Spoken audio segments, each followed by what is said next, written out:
te whasi sila atu atoe a matelianete o manga le whono hao whaitu la whono. O te tāpala o whionga i le pālemia mo le lafo.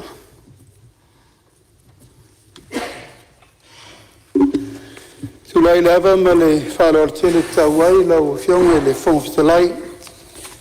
Mo le atu le nganga whaftai, ma le nganga whamalo i le taulumanga whao le tātou whonitanga o lewa tātou taunu le tūla latai o le nei fo ia so whono, whamalo atu le lava papale, ia ma le ono sa i le whono usu o Samoa.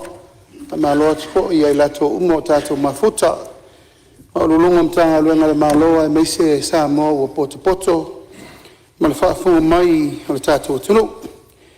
I le nganga lava lau whionga i whongfitalai o le fia turi apu o le tātou ngā luenga.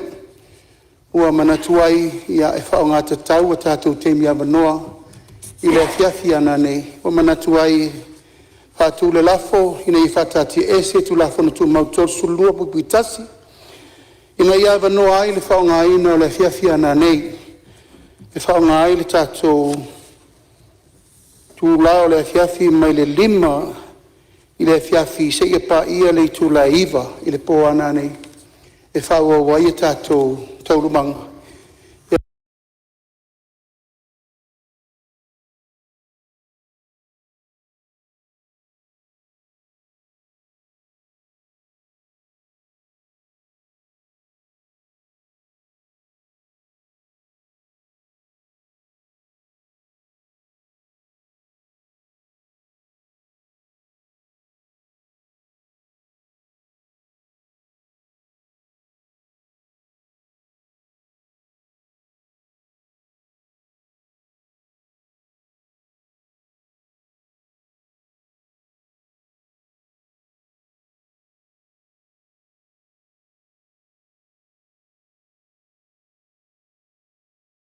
Ia pēr malo lor tātou whono nei le tu la tasi. Ia o le lafo lea lau whionga whongfitalai mo le whaawawina o tātou ngaluenga, ma le ngang whaaloalo. Whalua. Whalua le whionga i le sui pālemia, le minstao tālonga, mānanga o le fia whapea fo le whionga i le minstao whamasnonga.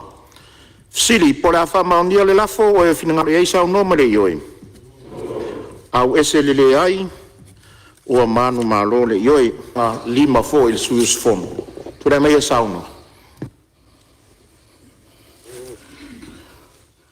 Whafkai lau whionga le whonga whakalai o le mauka. Tūra ila vai le awa ma le whalo alo. Wafo i sea vango si o kumalo whasale anga lima. E warka la le kupe, le au alipo i le maukangei. Whafkai fo i. Wa umanga kari le sua o mo fo i singa whasilinga malosi. Pa ia i kupu mai e o le maukangei.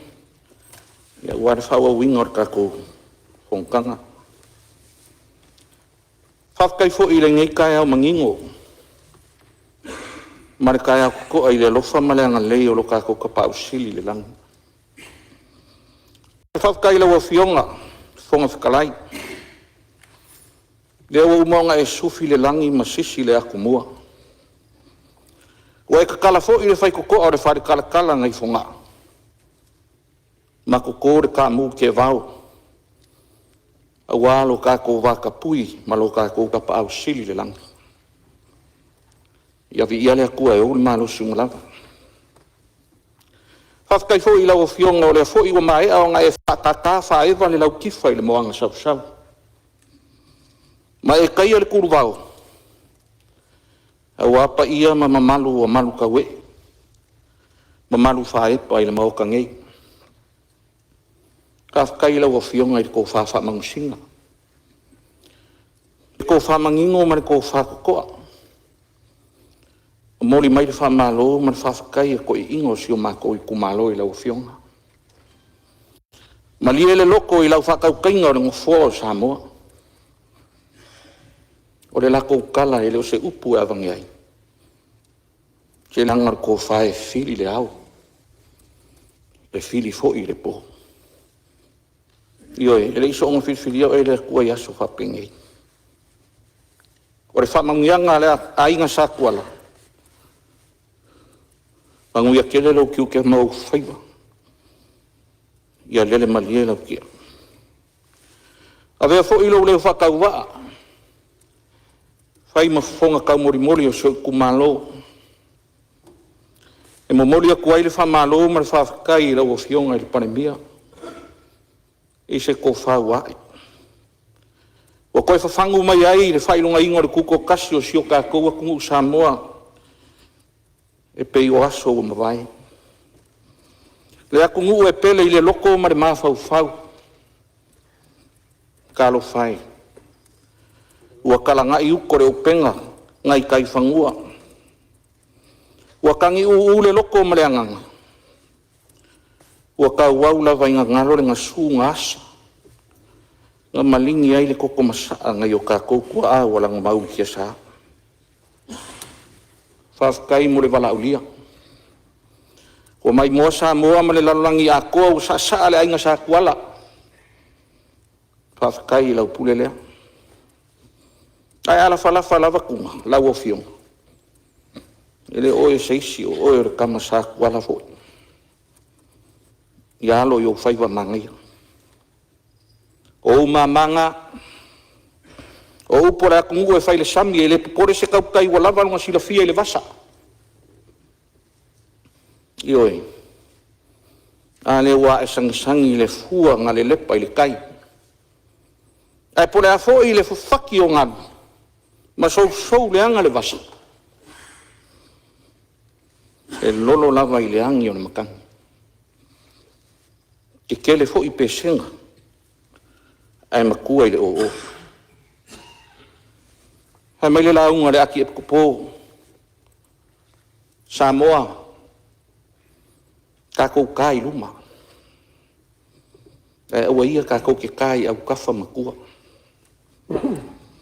Nau le ngai kai au ke mangaku. Ua paenga lau le rei le kai au ma le aso ngai whakumaki. Kofu wange le sasanga ma kofu whilinga le sau whainga. Na e mangui foi mala usi le whalong. Ai se i whai lava singa ukala e kusai malokula. O pa ia sa ma whai ngao le ngai aso. O pa ia whare ka whakoru. O pa ia foi o Samoa. E le koe whaafuruinga le pasinga o le ngaka i whale. Pe koe whala e ia le mao Sofia. Awa o pa ia le popo pa foi le solo. Pa ia mai lava le vavau e o le whaavavau. Hai lava se poko po se vavi. Po se aka mai foi whaionga ia koe suia. Ia.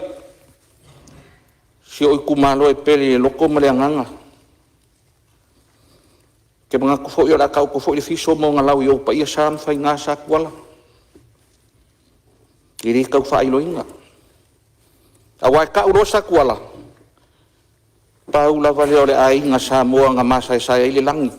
O le ai nga wha langi langi. Ia o le ai nga fo i makua i koufinga. I kula koa ma le au fue loloa. Ka pa au ma ainga. Whare kua makausi ma sao au ma le malosi o le kākou kumalo. Ia, ka poi meia. Whai se kākou sao, ia wā fo i kala le kupe leo forosia i mamea. Ia, whawhenga inga kaulangi e sa kuala ma sa murianga. Whamalo o whawhakai. Whawhakai kakalo, mangongo mangu. Ia, wase mangui o le kākou i kumalo. Ia e me se fo i kou lupe whalele. Lau fionga le fonga kalai. Ia, e leo inga ka upu fau, ka upu si o i kumalo e fia whaleo. Ka upu lava ua, koe whangu, ia. Koe whamangaku, ka upu uma.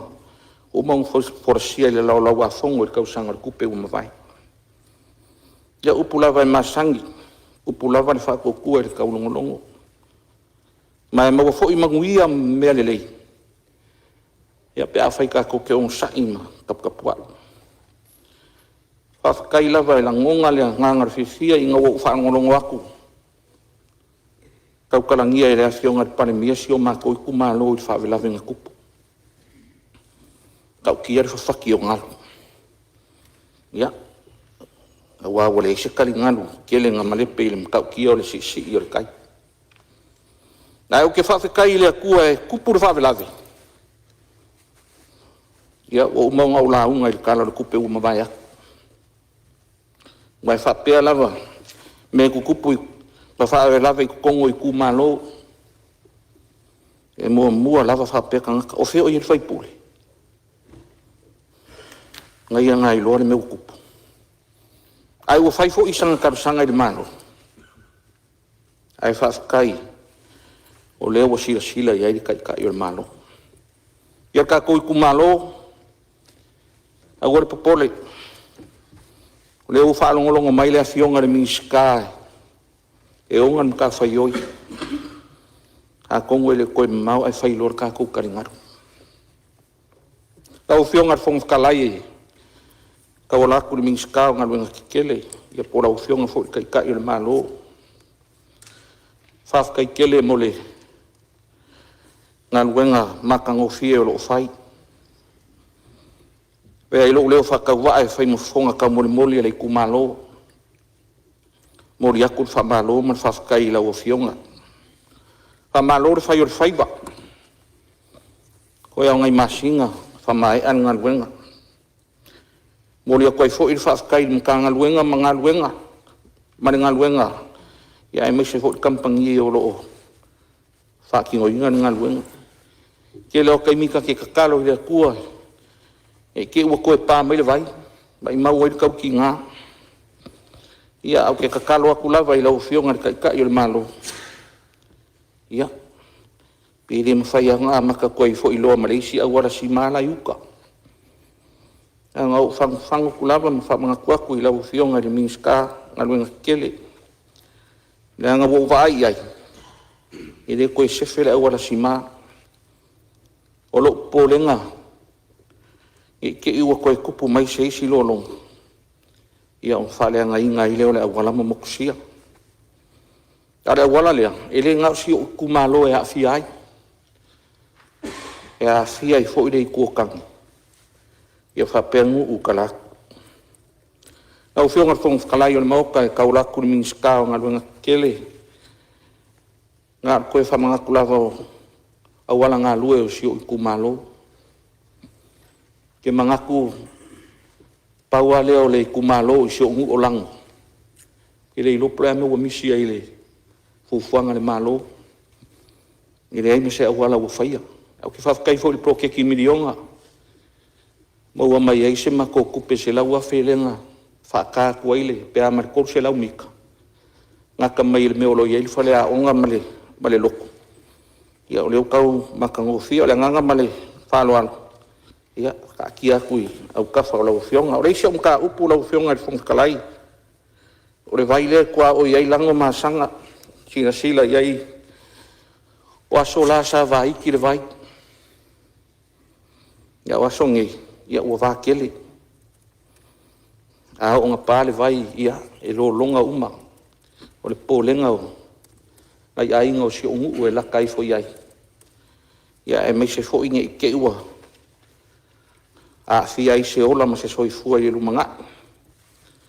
Ngau whionga whongkalai e mori aku le whawhakai i rea whionga le minskau ka longa, manga nguu. Malanga minska lango lango. Kusai fo i male asi singa. Na asi ai malai ka aro si o ngu o lango. Whamalulu aku lau whionga le minska manu soa kau ngu aku le asi singa. Ia, ore on kase fo i fukia male umele i au mga luenga. Ia, ai lo kapua mai, kapua i mai si o kumalo, si o ngu o lango. Ia, kongo i se kaimi o, maua leo se lengi e pe un karusanga inga. Ia, ua ale whale leo le malai ka alo si o ngu. Kele lava maka upu, ma mea fia whale leo kongo si o kumalo. Ia, e manga ia lava le wha mua me kaung whai. Koe oso fo i le la. A o le whangu mara kaulongolongo.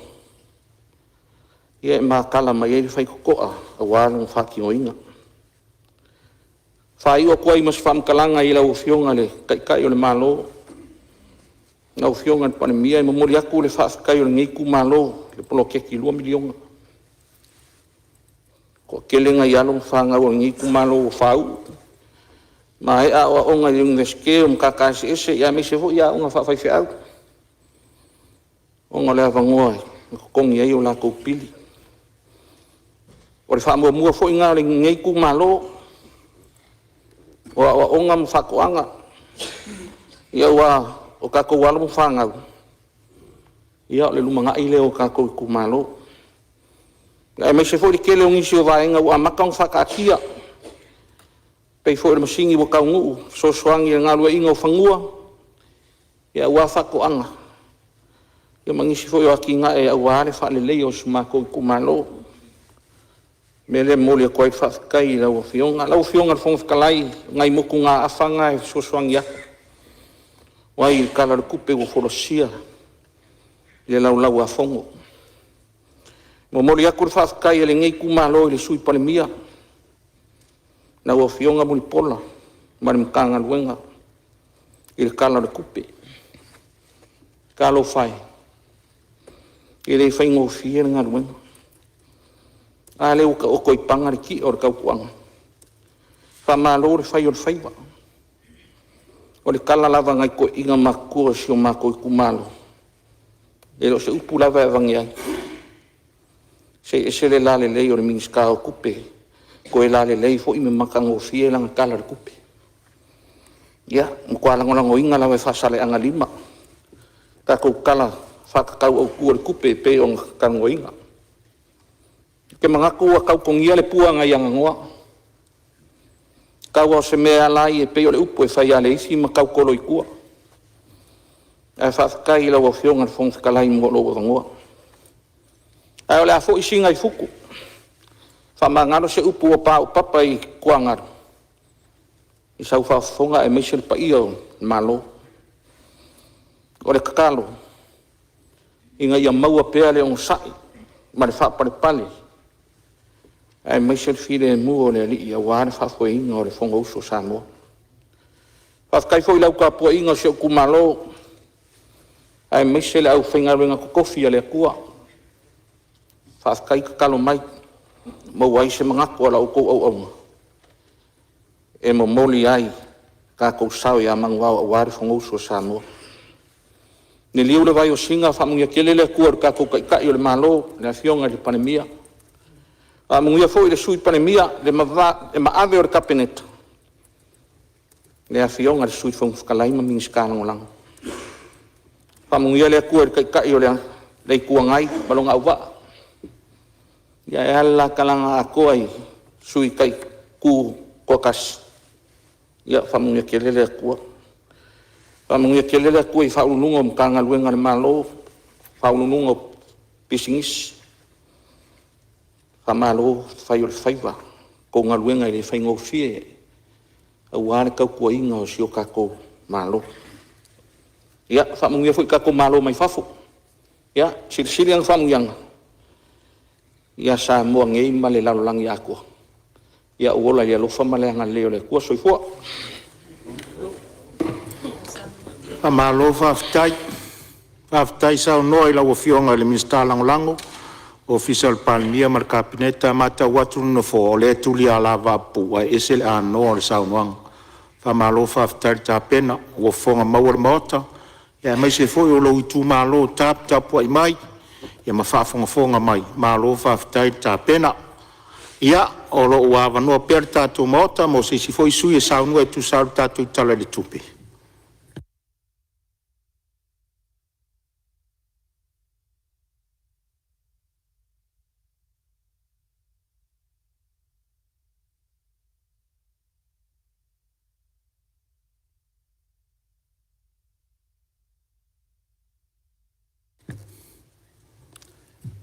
Ja, ele au mutar fonga fitala ia watu fisini. Ala tu watu ala vanoi. Ele tu mo se stay me sau no ai. Tu sai or tatu tala au tu penelu o no fitu. O tu fionga ia e mama tatu ngā ruenga ma va ver tatu ngā ruenga.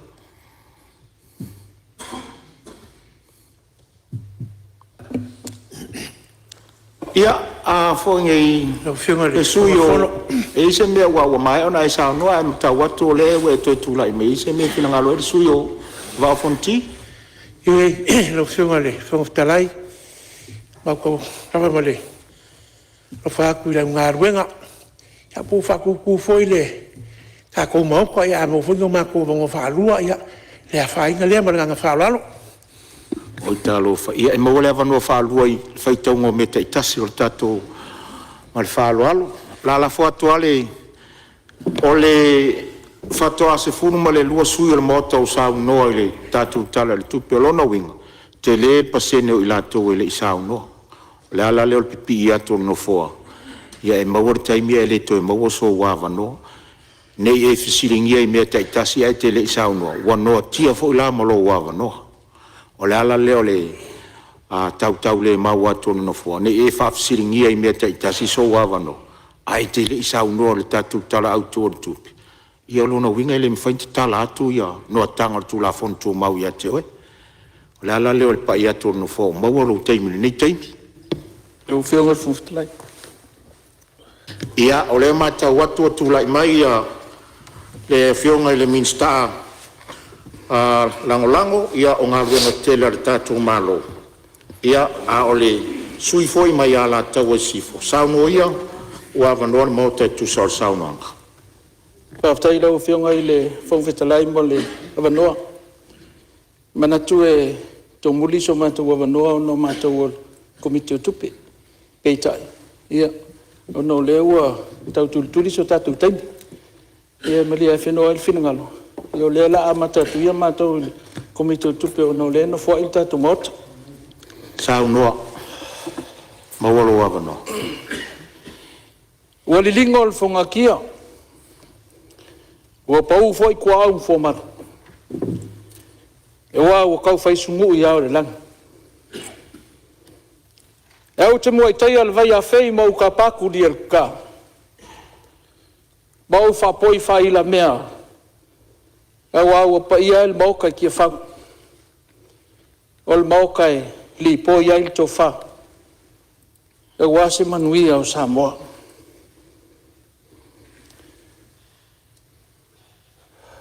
Ua whai foi I te longa e lupel tu manu a sa lele. Lele ua tu I le klima, tu I le tula. Tali sua I nei lei al nafanua. Ai tadi a solo le tamalo whaneta. Alvi inga mal whaftai I le tua. O le ona le malosi o malawa. O le pule au I le langi. A toa mal nei le langi. E wā ua furi whao le wā o mala. Ai la langa le wā o manu. Tātou whailoa I fo I maunga o awa I leo maunga liu lau mea. I le soifua mantafi ma le soifua lau le lei. Ono le alofa wha awau o le tapa usidi le langi. Vi ele li. O la alfai salamo lo wanga ngai wha manu atu I ai o. O mea o mafo I o I tonu I atia. Wha manu I lona suafa pa ia. Wha talofa I lau a whionga I leo mamalu le tātou malo ma lau masiofo. Sui o le whono sui tofia ma o tau whalitua. Ai au na tofia le tua. O lo whawhale le malu mu whawhale turuia. O lo whapunga whaulia. I so se nuu ma so se whioanga. O lo whanono manu maturi vai le au ma le pō. Ina se ia ae ma le manuia le whato whala inga. Au whea ngai le pale mene o Samoa mana upu whai. Lau a whionga le whonga whetalai. O te whātalau whātu I lau a whionga. Ai mai sura sui whonga whetalai. E whio lau a whionga I le pale mia le tātou mālo. Lau a whionga le tai whiriwhilia. Po lau a whionga I la auli al mali atoa. Po lata I vau fosi smith. Whio lau a whionga le sui pale mia. Lau a whionga buripola ana rosa. Le e papa au ato a whionga I minsta. Ai mai sura le mamalu o minsta langulangu. E awhiwhio mai o ulu o matanga luenga. Mai se o ofisa mamalu. Mai se fo I o le mamalu ma le paia o Samoa. ua mawhai o na au whanga poto le nei asu. E moli mauina le lau li liwina o le tuala le tupe. O lo ta oto i luma mea nei. Lau o whionga il whailau tusi el fono, malo malu le ofisa el fono. Whatalo whatu. O te whatalo whatu fo i nai o tātou ta māma, nai o tātou tina. O lo tapu ai mai ma ota malawa. E mese le pai o tupu mai. Pai o ainga matama o tama mainga. Le usonga atu mua mapule i to au maala tau. O lo latou tapu ai mai ma ota malawa. O lo aula al murila. Ma pōl fala. Ina ia e malmanuia le whato fala inga lan palemene le yasu. Whatalo whatu i so se sa moa i atu ni mamao maua mai le nei fono. Le ngata upena whailangi. Ia o so se ala leo lava. Mai se foi o wō ma inga. Whaftai le talo mai. Lawa whionga le whong whetalai. O te whiawhia ne lava i sio i tū malo pele o ala tau e sifu. I le talo mai o sunga i au auna tutofia le atua. Mai se o lato faltua. O lo no ni manuia. Ma whaaturi vai ngaui i aso i le ao ma le pō. Ina se ia manuia tupulanga lalo vaoa o sio tu maloa me se o Samoa atoa. Patalo fai sio tu malo pele. Mai lava i whatoa toa se ia pa ia si o savi. I le fia o lau o whionga le usoli i malalato tama. Lau whatalenga moe mausu malo fua yala. Ai ala lua saso lua o tatiti matoa ia whai o tama na ingoa. Le pa ia le ainga Samoa le oi le aunga malosi Samoa. Whapeta pa au ma inga. Mel fale upolu o tō whinga. Ai ale, rafi fio, ta pa au mwhalpea. A fio lau o whionga se iuli o le alo le mani atoa. Sula sunga te tuavele, sunga le lala mantua tala. A fio mai, fio mai lau fitalenga forsa o le fonga o papa, o le urua i fonga o papa. Malu mai le ala taua. O pa ia mama malu o seo tu malo. O leo te titi ai. Ma o tiu ai. Ili maunta fono o Samoa. Whaifutai lau tapu a inga. Seo tu malo pele. Ia se whailoa ni motu ngā afa le usu ngā fono ni Yesu. O le tasi nei tu malo e. Tele ai tu lisi e fia mai moa iai. E le ngata o tu lisi e malanga mai atu no mao e taua o palalanga. E iai foi tu lisi o sa moa i atu no mao. Ia ma tu lisi lava i nei. Ai sea. E le ngata ina lau le leo na lau whanu. E pa e sina lo na one one. E tele o na talatu. E tele o na mataanga. E tele foi o na tala i vai whanua. Pe ona sa noa le sui whalarupu. O i nei e tutupu mai ai le te leo, tala tuu le tatou malo. Le ala na e fia asia i pea, ma fia afe i ai turisi peita. E whale tonu lona awala. Nau te whaftai lau a whionga i palmia ma le kapeneta. Te le i tau mua alo. E uia i le lau le anga le awala e batu i nei a fuuta e ta milo ane tau i whalarupu. Peita. Sa savali lava e lau o whionga ma le malu kapineta i nawa Yesu. Moli mauina, le tūlanga whale tono le awala. Ia ala taua, ia walata mai taimi e. Ia e te mapu ai. Tele ina whaina pa o ta vale se o tūmalo se tu lau le maunta. Ia ono le lau leanga le awala. E awale pole ala taua. O lo ua i lunga le lenga le tato awala. Le ua i lunga le tenta.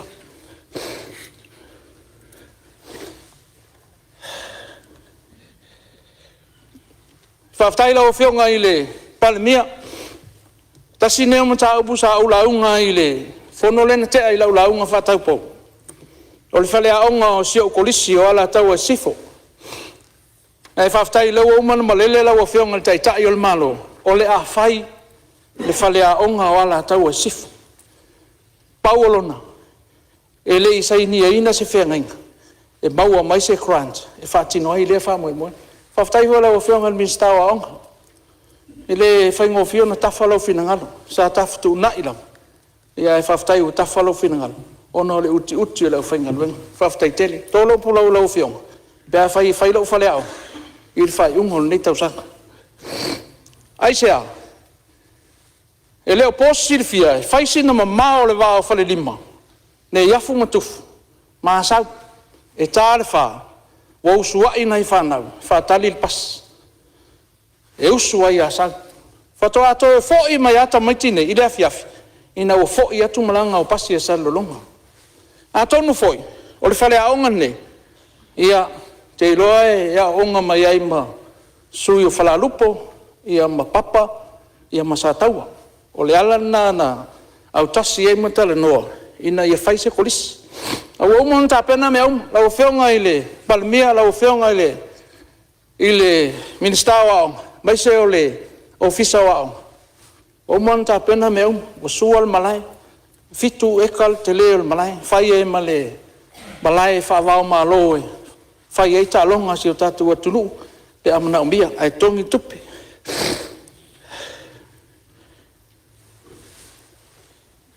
Lau whionga le whawhitalai. Ia, le foi le fai me fai se malo longa ala tu si fola tu atu lava no te tai malo.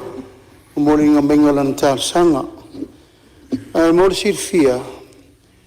O le awala lea tufuta foe so so mwhale alupo. O mana pasi tenda sport. O ma foi na matulu mor kapeneta. O le la fai. E le urunga la lenga o le la fai. Awal mena leina manatul kapeneta e fia o ia. E fia lo tonu po lea fōlingo a wala ia. Ina wa watu e le tenda sport ia tūlanga lea.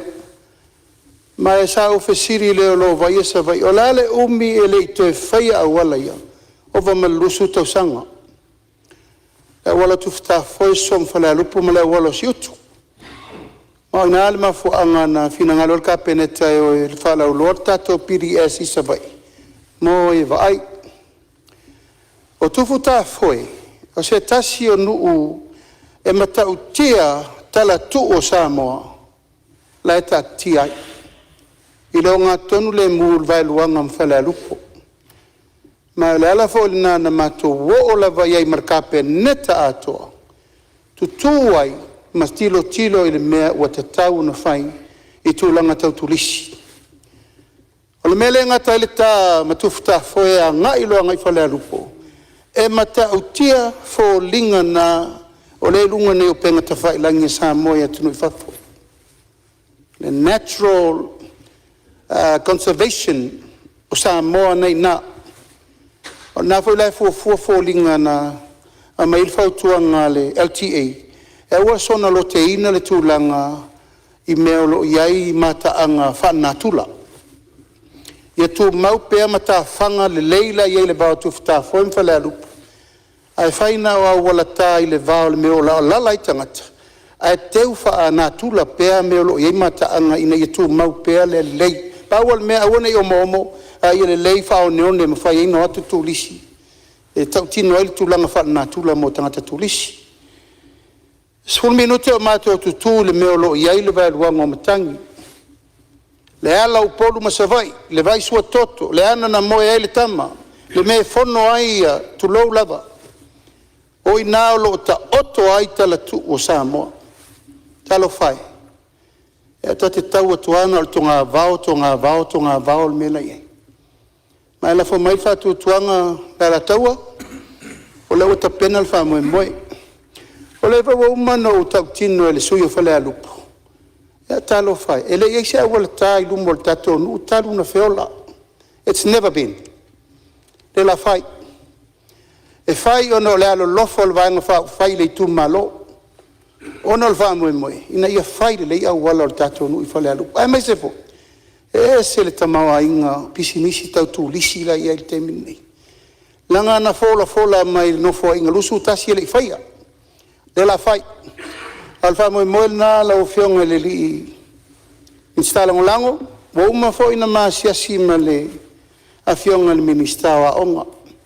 Lua onga leu fama nuina. Ile grant le fai ilo fale onga le fai mautaile. St. Paul. Sia onga le na ave fa onga il tato fal pui pui. O mana masiasi o lawa lima o le fionga le ministawa onga. Le sailinga lo ia o le malilienga na fai fatasi il tato St. Paul moa onga I fonga. Ia malea onga lau fionga I le la tau. Ai whaafitai umatu tau atu o mana ia le lafule mua le mutia ma le vau. To anga moa le tato malai. Ia mwhaasolo le la whaasolo atu lenga luenga ntanga luenga wao. Awal whaatinonga o le tato wa onga mo le la tau me whaalalo. Malo whaafitai lau fionga le teitai o malo ia fia la ia le sui o ala tau e sifu tele mea la whai. Tule mei whaawau lau sauna. Whaafitai lau fionga ia malie le sui o lo sauna o e se mea o fia sauna le sui o whalau se mea fia whaasao po se mea fia whaamamalama i sui o lo sauna. Ia lo fia whaamamalama ia ma le whaafitai. Ona lo ta ua lau I tu malo. E saunoanga le li palemia.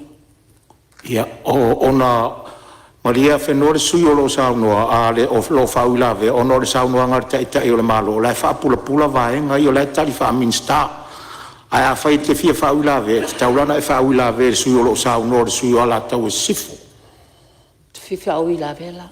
O ia sauna la o se mea fia whaasao la le whauilave pe fia whaamamalama. Mea fia whaamamalama. Ia sauna mo se mea fia whaamamalama. Ta oe le sui mamalu. O tala tu o te o Samoa, lo iai lea I tufta foi, ia mwhalalupo. Me fi whaasao. Te la ititia tu lava tala tu, lo ta ua I whalalupo. Levo lawa ta ua le fionga, le pale mia, le vā lea le sai.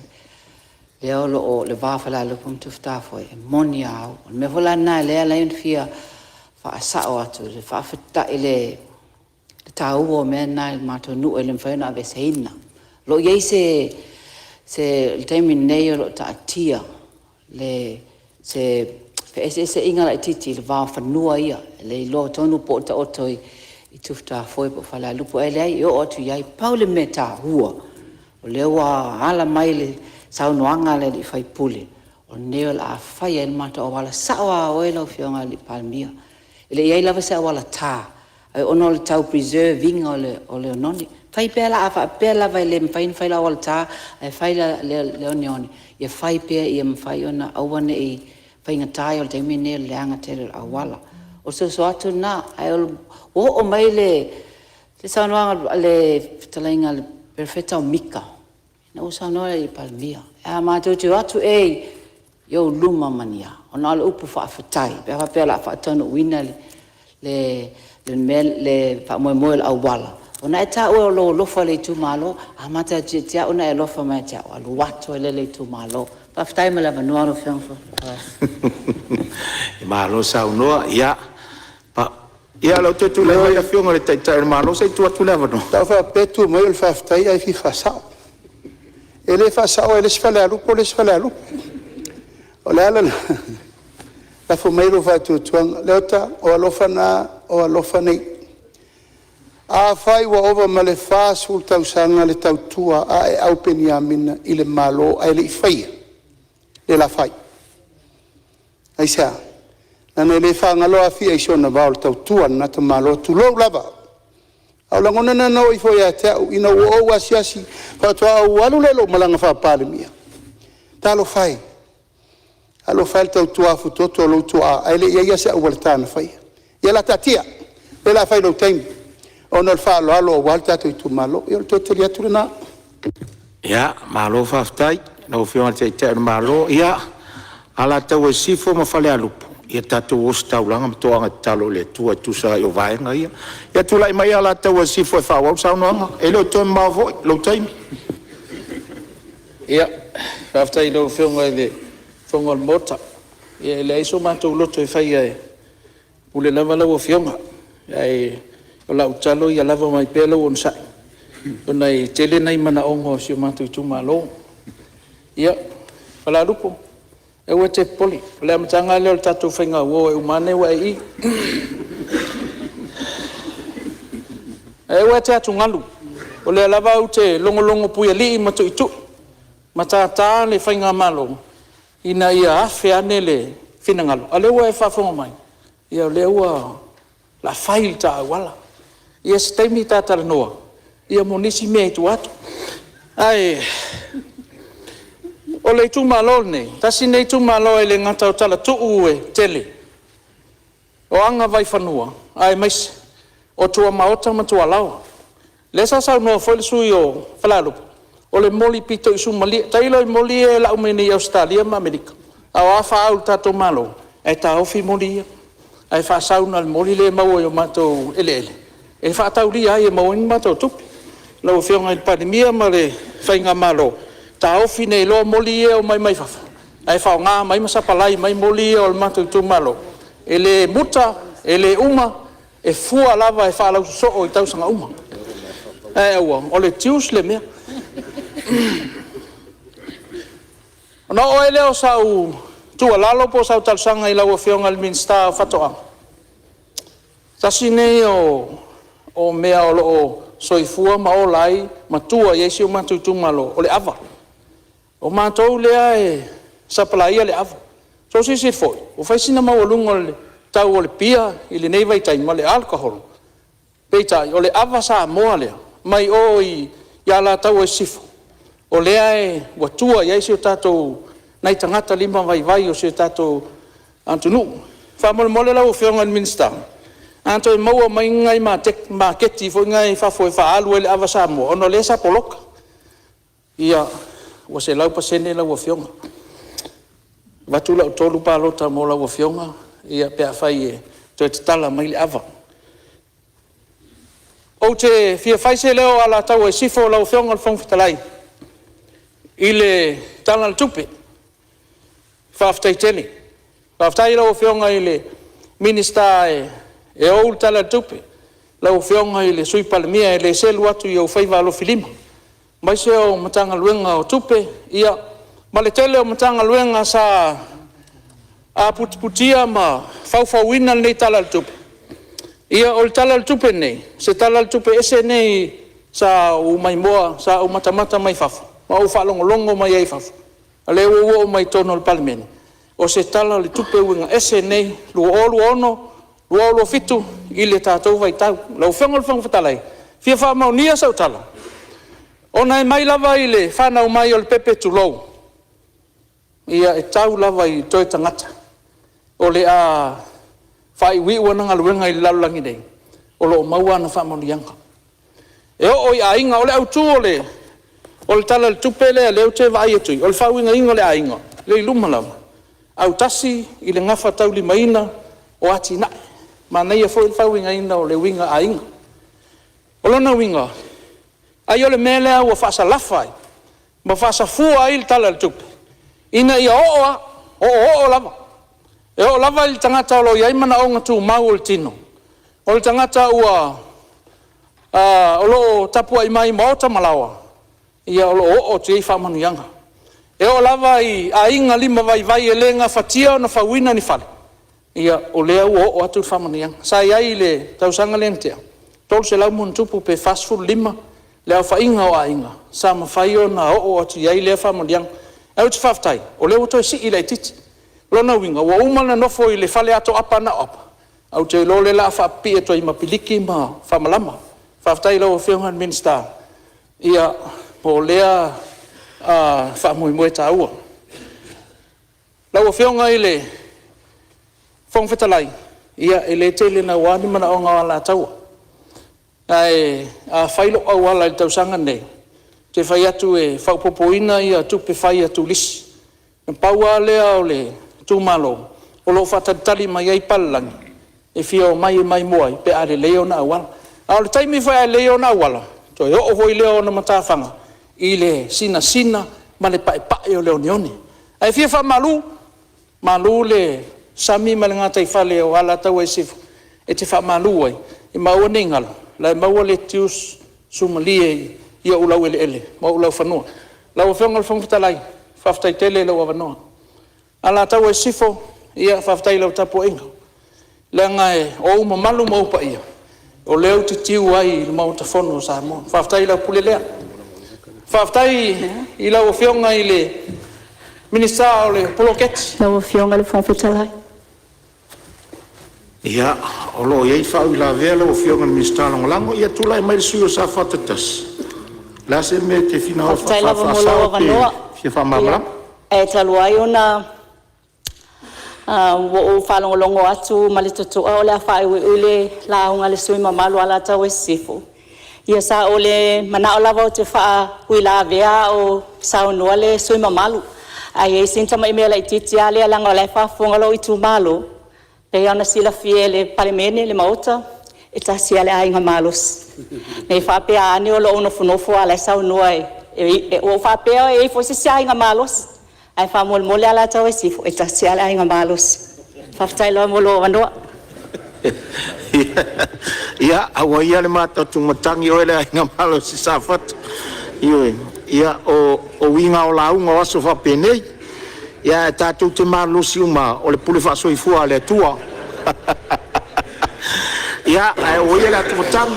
Ia, turai mai ala tau e sifo whai umai saunoanga. Whaftai lau whionga le whangwhitalai. Ia le pōna misa inisi o whawhawhine tulou ale na lafo i les whawhawhine le upu i les tulou ale whawhongaanga sa moa malmot ese al molo kia, ese al molo tua ma losi patu ano e ma losi patua ai whawhtai tele ia o te langalanga inga le tala le tupe whawhtai tele lau whionga i le minista o le poloketi whawhtai matua au le lei whale aonga o seu tu malo lai fa fonga mai so matu tu malo el so titi ala tala tala se la wa fena li pea o mai fale aonga o kesi ia vai ane fo ia ma toilet la sa ia il fale anga i se tu lo mo alon fana e ta ivas furmon tu puaf na fa wai le fale le ta wetas tolo polo lo fiong fa tai fo fa so li ni malele male lufi na ta ba ai nga o samo o mo fa ia no fa tino nei mea wa waso ia sa tele aina la lafo i nuu mafioanga ia e iei le matai e au ngofie e iei foi le ainga e whatutunga tā al nei vai taimi ia na le au mai lava o le poloketi tali atu ele minista e ou poloketi wha maonia ia ona wha uau lea lau whionga le whonga talai malpa ia o le maota lau whionga le teitai le tua ngai vai le nai tua le maru ia wha malulu atu mai se fo i o le pa ia ua saone o le asenga ngana o le tau tamali i lau whafonga i launga ala taua. Ia, whale ia i whale o le atua. Le atua pulpul tele, ia wai mailo na nganga, whatonu folau nei aso. E mai se fo i o lo na nganga pa ia, whahama malama i o tātou wala. Malima taita i nai, whaiva matiute o Samoa. Manuia lau o whionga i le whongwhetalai, manuia lau o whionga i taita i le malo, malwhainga malo, manuia lau o whionga i le whamanuia lau, tua lau o whionga le toi utai al mauta lau whionga te tai le tuangai manai tu al malu mai so sui malu tu totas ia malenganga whalo whaftai mol matu avno A lo whaftai sa unua, lo whionga minsta langolango, whila o inga matina e tele, ia manatu lo whafonga mai ala tau e sifo tu so lo whina ngalo forosia. A lo whaftai ta pena whafine to anga watu le pau al malu. Ia ai malo le fo we fa manuia i tu umala vol mota masu usfono ia le fo fa manuia tu le no fo la no fo inga tonu le nei lima tau sanga o lo mo per taimi le ava no si su e fia sa no tu salta tu tala tupe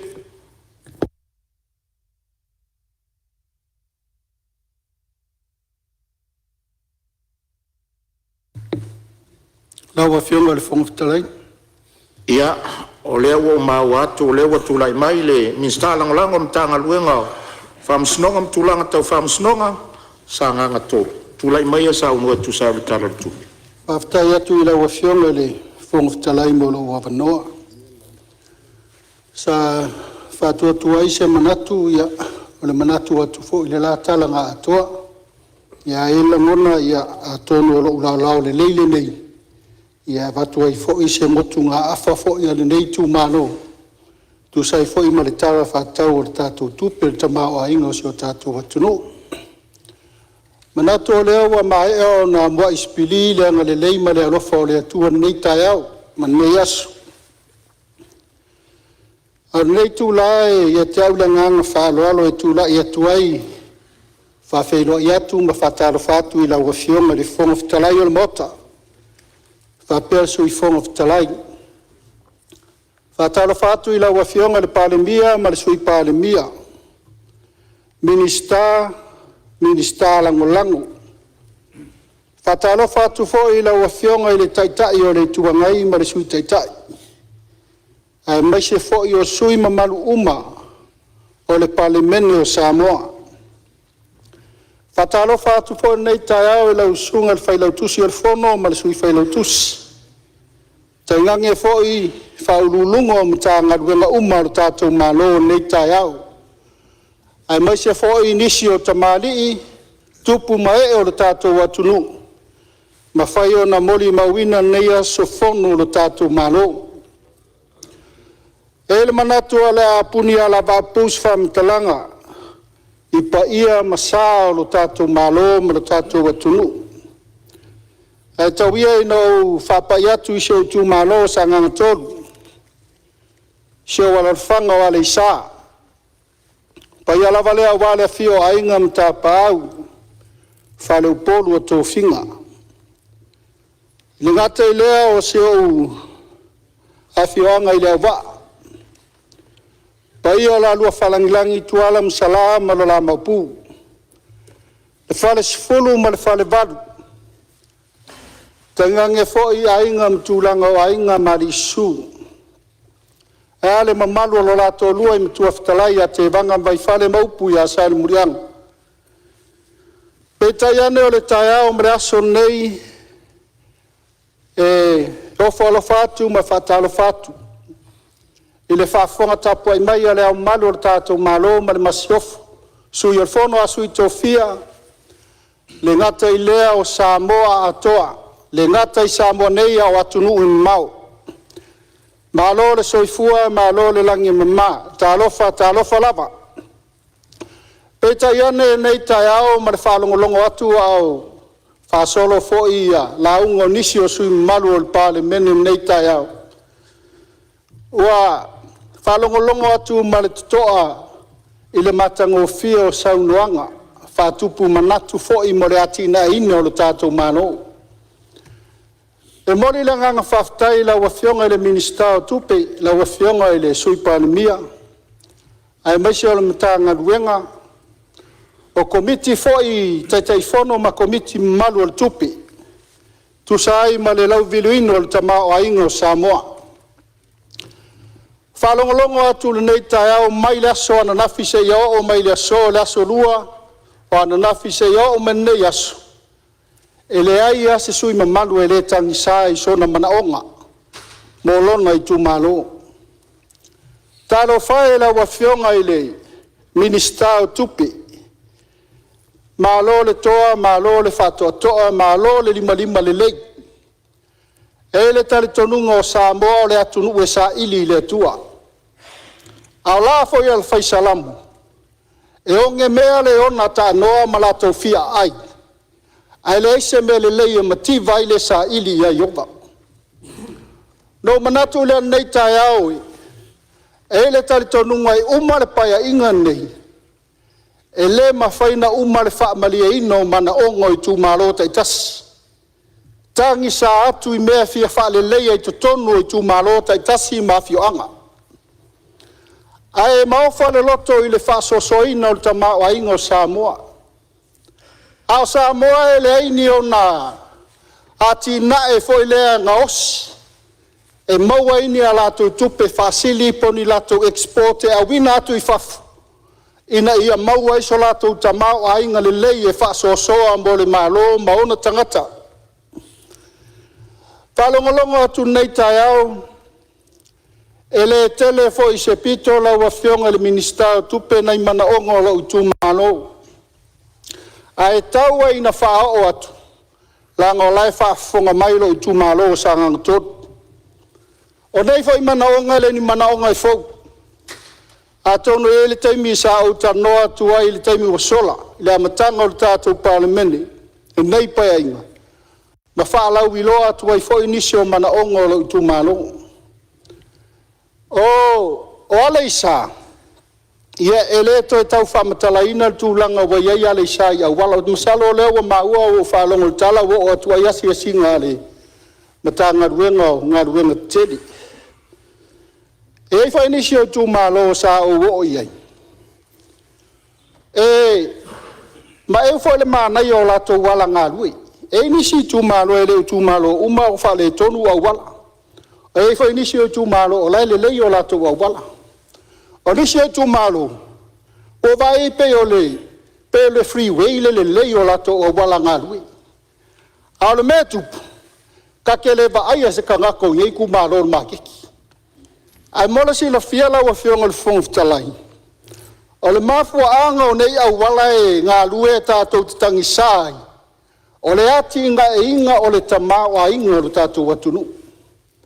Peita yani, o ale sa ma le auwa, e ma keki mai ale asonga fua e tau la sa. Wa ka waunga leo le lotu nisi o tangata le tautua inga o le tātou watunu. E ale le au aunanga le ma keti lea. O le kiti, o le ula, o le sei, o le esi, e le aise me le whakawinga ro kumaro o mati, i le ma keti. Ai pangalea, la wafionga le fonga fitalai.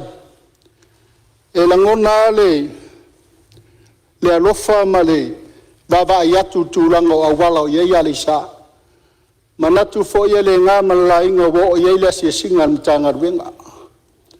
Ia au i, o le kau kua me ele ma ke kire awale tama o inga ma na onga ia so lo tātou mano, a mesi o le tātou watunu. Le ngata i leo le suavai, te le voi te mina whasoa tuai, ile tūlanga whale tonu o lo iei le suavai o ale sa. Peta iane o le au wa. E whale lei au wala o i to tonu o lo wafioanga le au wala leo le waresi. O lau masa. Ma le au wala leo le ala whaalava ma le roto. O au wala ngei. Whai mele tala le mingiskai e tia. Wo uofo sa lai le kele o ka ngako rongu. O ka vai aku ngei. O au wala umai e o ko kongu e. O au wala umai e o kongu lo wafioanga. E a inga umai ku ala umai lua le wala leo. O whaku ili mingiska me sili whaftai wa e o iei. Ie ke waka whai aku se kala ai kua ia whapere sa. Ale me sili wa o iei le whionga le minista. Mori mawinga fo. O lo iei ngi wharesa ki kele kongo a wala ia. Ai le ngata ilia. O a wala ia. O lo o kele whalita ma o a inga o lo tātou malo. O lo ati na e ai. E la wafionga le whongoftalai ma le malu al mauta. O la unu i le au waa e le toe ngā malaina e sila fia tūlanga wa iei le ngase fo ele o lo tūlai mai. O la unu e le toe mawhaina toe expand le pe toe whalau teli. Na paule mea lai tupo le expand o ka ngaka ai le kon whainga expand le lau ele. Ai wo tala sanga atu i la wafionga le whongoftalai. E tatau ana toe vava aini si ele molo i tu mano. Ka tu sai ma le finungalo le taitai o le mano. Ono tu langa e whatatau le tātou poloketi. O le poloketi le tātou te fuafua iai. E le whai ai lungo le ea po le vangi mungi mo e whai lungo le lau ele. Ai wo kalo atu ma le anganga whaalo alo. Tau ai na whatati atu i nāla wa whionga le whongutalai. Taruai ona e peano whai atu le taimu o sola. O le tātou atu nuu e leo se atu nuu te le. E leo se atu nuu fo i e tele sona tamao a inga e maua mai ai sona tupe whaasili e ati na e le tātou atu nuu. Ai ava ai atu le tūlanga mawa e olo iei Samoa le taimine. E maofa le loto i le anga le lei o le atua. Pasalo le iwas fululua pasene o Samoa. Wana nofo umai fale le lei. Le lei o lato maota. O ta avale feo ai ai. Ata mamai whanau ia o aonga. Le ngata i leo tūlanga tau ta alonga. O Samoa o i tātou te iloai. Samoa se atu nuu sa ili malon tangata. O tātou vai ta alonga wo i New Zealand Australia e nge langi matu nuu te tele lau langi. ua ai filofilo ai alo ma whanau o Samoa. O inao te tari tonu ai, Samoa e le tau whaalangolango le whainga malo i se me olai. E ati na e ale a inga ia, ati na e ale tangata ia. Mo le manuia o ia malana whanau. Peita iane la. Wau mawhau le anga le lei ma le wha maoni o le atua i se o tātou atunu. Peo no whai atu o lal whai salamo e onge mea le ona ta noa malatou fia aia le se mea mativa i le sa ili ia iopa. O toi mantua le whai salamo ia upo le whai salamo e.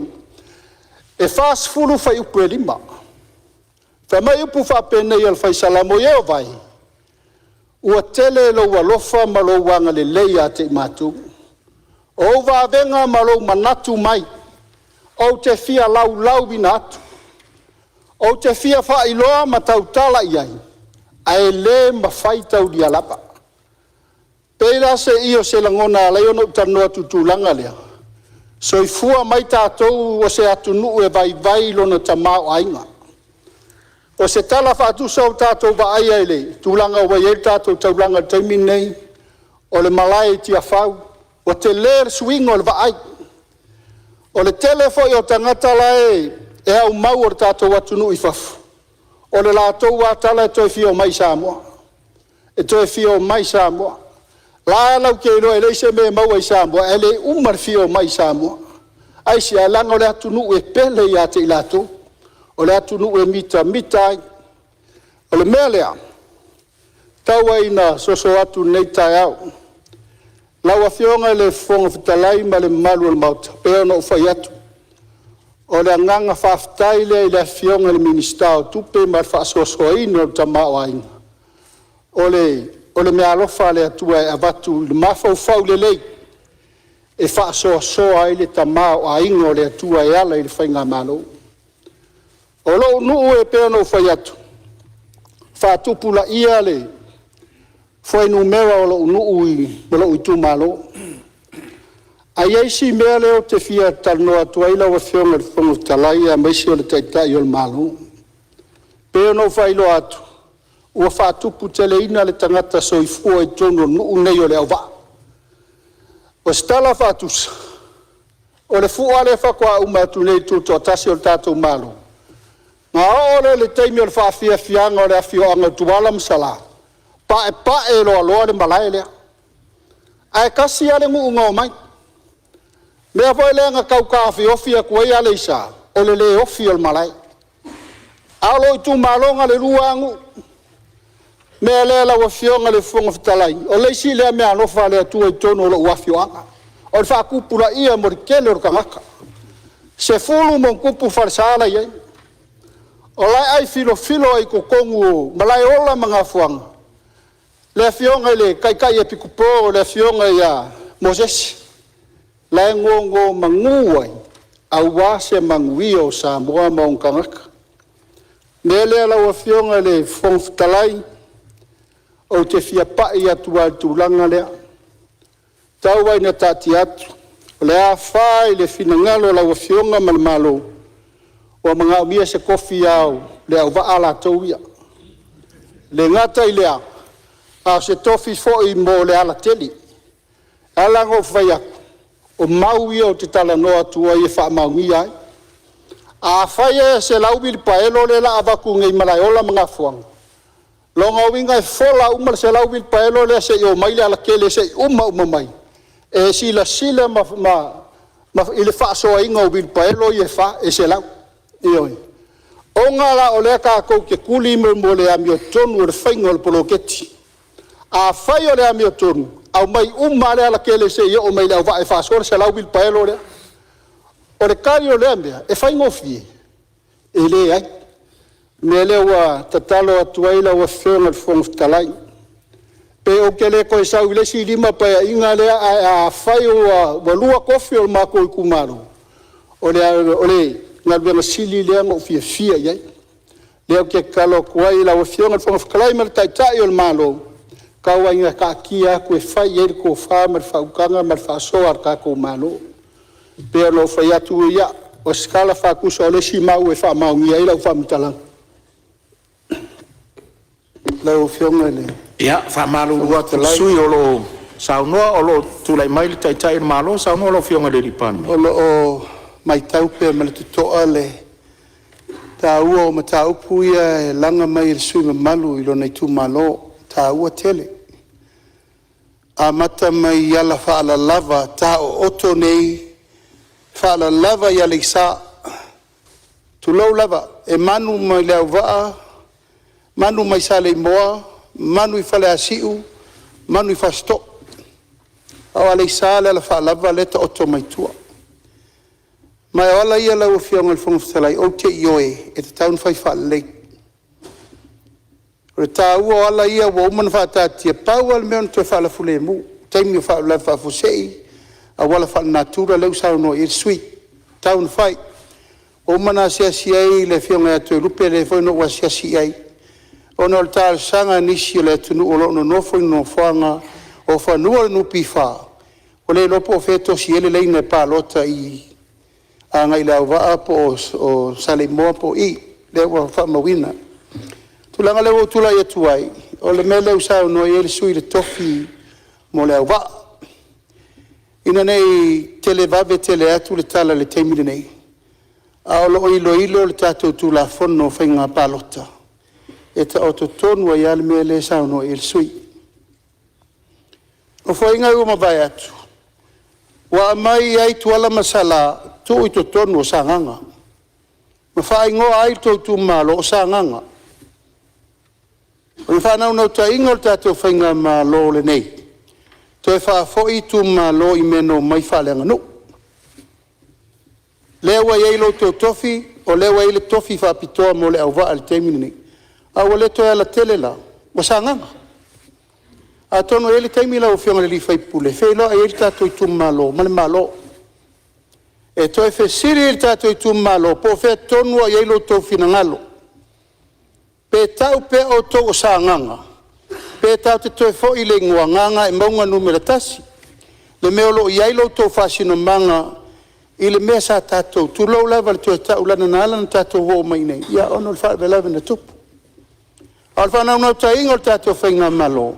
Tātou toi o I tu langa vai vaenga whaaleanga no. O whewha sino I tu ala masalate e vanga mai whale. E tātia mai le malaeola mana whanga. O tātou no whanga le na. A lewa maua le tau tofi no whainga le na umane. O lewa whasanga ngai o tau. Lale mea le malo na whai.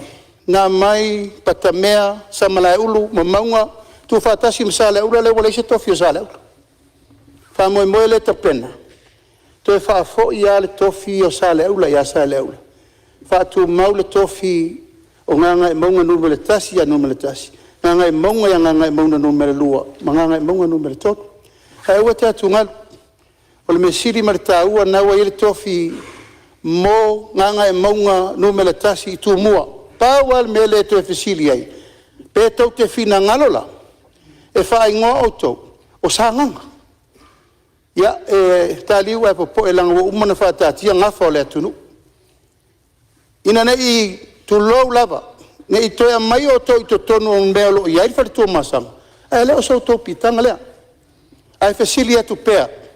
E anga o wheme maali lia I aile tu malo. Na whai leo le nāmore rumanai.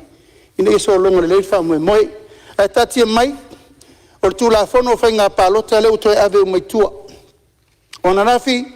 Firi er komiti whapitoa al kapeneta. E matua e toi ato fuli umar tu la fono lea. E utato vai nei whainga palota. Umar whainga palota. Whai whainga wamsironga. Tō urusui. Toi whais whainga palota. Pa te le tu pele tunu e atu. Te le ngā luenga o le tau fō nei le melea. Ono lea, ia mapo la tatou tu la fono lea. E tatia mai le whina ngā lo sui. Nei te ua, ieli tu langa o le whaafonga me le tu malo. A pele inta penango te toi. Ma le mea muni muri lau o whionga le rifai pule. Ia tautua nā le soa ino le pule I tato I tu malo. Ia malpaia ia ainga sa ngaufa le ai.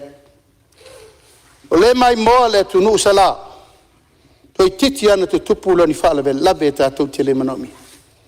Le wailu maa mea le whaamsinonga ni ta upu nei mai le lilo le lo. Le lava e mata I tu le maa lo tu maanga ono le alfinaunga lava po oia pule. O mawano te talo la inga sa ngau fale ai. Ele lava e le tau tua tuala masale murianga. Ele tatu i tu malo pe a whai o lea. E so al pule. O mai e tala noa. Fia se lau tau sanga na no fo ai ni tangata ia lea matanto e tusi lima. O le te talo le na. Ava noa se teimi e so ai le pule ma whai le awala. E file mua. Ai wha file mua mo le nei tei. Ele e whai ngō fiena te sua e se whare saa. Ta sua e se whale o ai. Ono lea. O i leo toi manao. Ia na mato fa pena atu. Awa umana ta pena le malopo ani si ele fa popo mo lea wa. Ape a whai lava. Ele swinga malie le fi naunga o lo whaine. Ia o si wha mamla matu le langa leo o ano lau sa unuanga. Anga lai mai mo mai le tunu ua meise tu langa tau ele. Mal wha alo. Malo sa uno lau fionga te itai on malo. Ia leo whaafonga mai ia lau fionga le tofio le i tu malo. Lau fionga fo ni minsta longa lango i tu langa ua o ia il sa unuanga. Ia o lea ua amatatari e tuele te itai on malo. Ia tu lai mai e wha wau sa unuanga i leo tu e mafu lu tein. Ia, paftai atu i lau fionga le fonftalai. Paftai atu i lau fionga le taitai o le malo. Lau fionga le palemia. Ia manatu o lea ua whamawina lo finangalo. E le toe o fo yeisi whamatalanga. Lea fo ua mori mawina e lo utu malo lo whafonga mai. Lau saunuanga malama nei tai au. O manatu lea ia se teimi o na whataunu lea lo finangalo. Pea toe maua se whelo inga ma le tu malo. Ai lawa fionga le fonftalai. Ia o nei motu ngā awhana nei fo isui usfono. E winga i le tala whātau al tupe ma le tamau a inga le tātou atunu. Ai pēr no whai atu. O moli atu le nganga whaftai tele malangolango ina nei tu malo tu lango le talo tupe. Lawa fionga i le minister fito i tonu ma le tamau a inga le tātou atunu. E le manatu. Ia upo le apostolo Paulo ia konito. O mea waiti o tātou lima e whaatele le atua. Ia awa ke pole mātungalu lo finangalo. Whai aso ale atua e whaasoasoa me le atua lon tama o ainga mo Samoa. Samoa le atunu e whaavai le atua e. Le atunu e talanoa i le atua i le ao maripo. O te mantua vavea i lo uloto neita au na umaile la ulaunga neita la whanga tala. I atonu fo e whaatupu ngatu le fionga le minister tupe. Le talo ale silo matua i le atua e. E manao e whaamanuia lo na inga. E mo i ala e. E le sea whaalongo ina nei upu pe a talo stangata. E manai a fo ia e tau ngā fo ia upu le talo lo matua. Whamelo matua le atua e. Ia e alofa mai si o bainga nei. Sa saa mai lo manuia. Whamelo tala lo matua i le atua e. A ia e rofa. Aua nei whaatelea nei o mātou wha mai mawina. Maso na whai. Ai alofa foi. Aua nei wha lai titia ina nei mātou le tofu. A ia pace mali e mai lawai oi. O te talitonu foi lau fionga ni minister tu. Aua e te atungalu ta mao a inga o tātou atunu. Toanga talo i le atua. E wha asoa mai a le atua. Wha matala tu spa ia popole ale aso i ana lava mea. Ia aua tātou te pole. E whaasoa mai a le atua mea o le aso, me le aso. Whamanuia lau a whionga le minister o tupe ma lau mtanga ruenga. Anga le mai le atua nei tu la ma vaenga o toi o tātou aso. Whamanuia lau a whionga le whonga le whono. Lau a whionga le whonga talai. Whamanuia le atua lau a whionga le palemia. Minister, masui minister. Alo whangia le atua la talanga atoa lau a whionga le taitai o le tua ngai. Anga le atua maua lo malosi. Sui taitai, ma sui mamalu uma nei mauta. So I fua mai amanuia. Malo sa unoa I lawa fionga I le minsta lango mtanga luenga whamasnonga, mtulanga tau whamasnonga. Malo ta pena, malo le pale marifolau le whaingo fie. Ia ua e tulai mai fo I vai tau, la tō ia iai fo I ona lui tau. Ia o a fo infa fati a ta mai mani tō tu ngā o le tu malo ia na ia te oere tali pace mari e oe. Ai wha malo whaftai. Ia o lo tu atu pēle hawa noa I nisi fo I sui o le tātou mauta e fia sao noa lo maua lava le taimi.